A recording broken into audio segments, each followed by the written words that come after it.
Hello. Hello.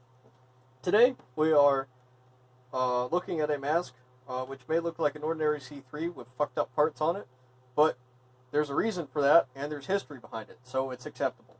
Yes. So what we have here is a later pattern C3, which has been modified on the commercial market, the commercial industrial market, with a organic vapor canister for petrochemicals and various solvent vapors. Because this particular example was assembled by pipeline walkers in the Alberta area of Canada.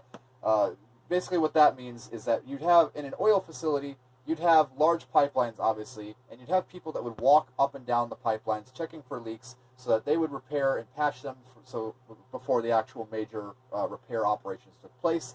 And these are surplus C3s that the employees of whatever oil company was working in that facility would have used and would have been modified with a organic vapor canister explicitly for inspecting the area. And yeah, as he said, this was entirely ad hoc. The pipeline walkers was basically their job was to go from point A to point B, examining the line, and it was realized that if they had a simple respirator to protect them from the vapors, they could potentially do a smaller fix or a smaller repair on the line before the major crews showed up, and basically keep the oil leaks to a minimum.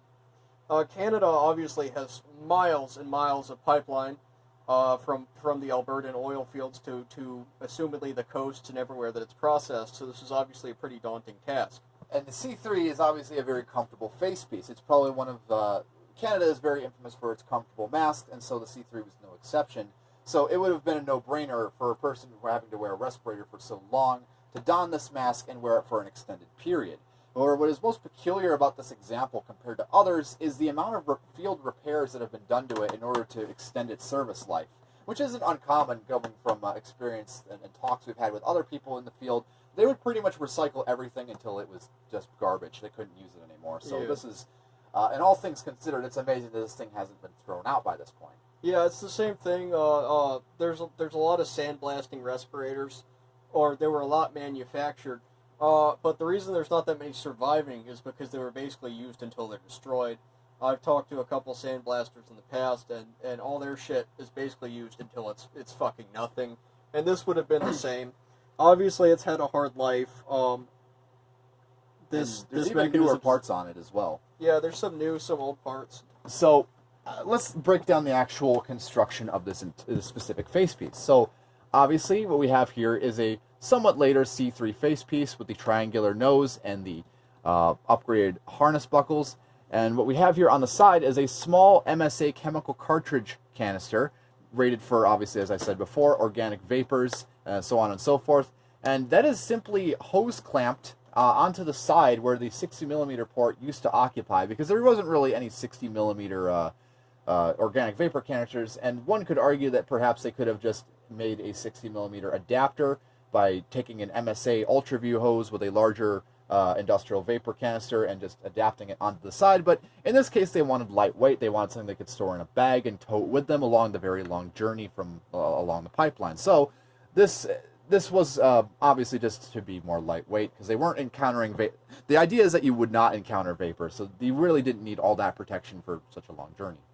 Also, to address the elephant in the room, you see obviously the diaphragm is held on with string, which is an interesting solution, but they hose clamp the filter on presumably so it's easier to remove it without going through the whole string winding bullshit.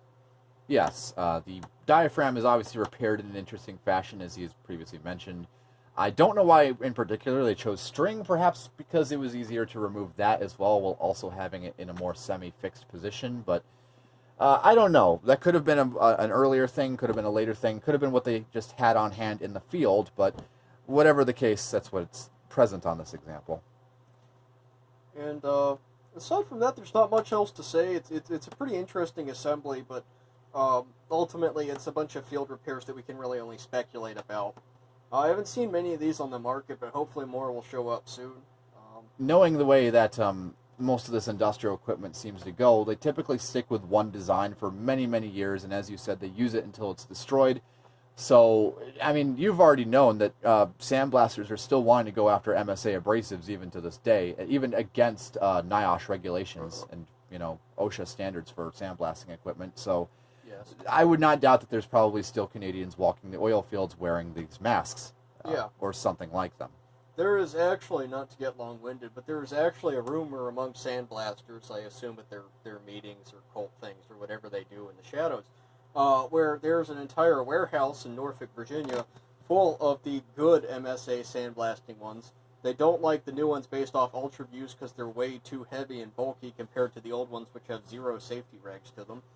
And there's a legend that the Navy has all of the good masks and just won't let anyone get to them. So they have like boxes of them on a shelf hidden away.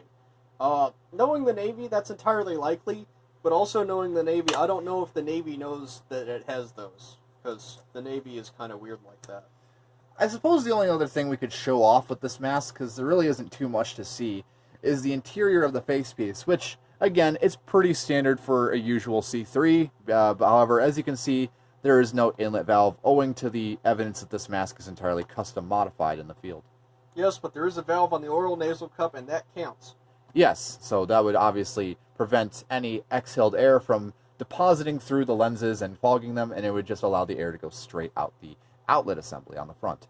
But really, there's not too much change from a normal C3 on this example, so there's not much to say. Yep, it's just kind of terrible, but it's an interesting piece of history. Exactly. So we're very happy to show it off for you, and that's really all I have to say personally. If you had anything else to add, Moulage? Nope, that's all I've got. I appreciate you guys watching this video, as always. Subscribe to my Patreon and OnlyFans and whatever, so I can get money to buy things and then hit myself with a hammer. Or I can do that. Yeah, or he can do that. I pay him to do that sometimes. And how? So, yeah, thanks for watching. Remember to like, subscribe, and don't kill your mother. And if you don't, we don't really care. Yeah. See you later.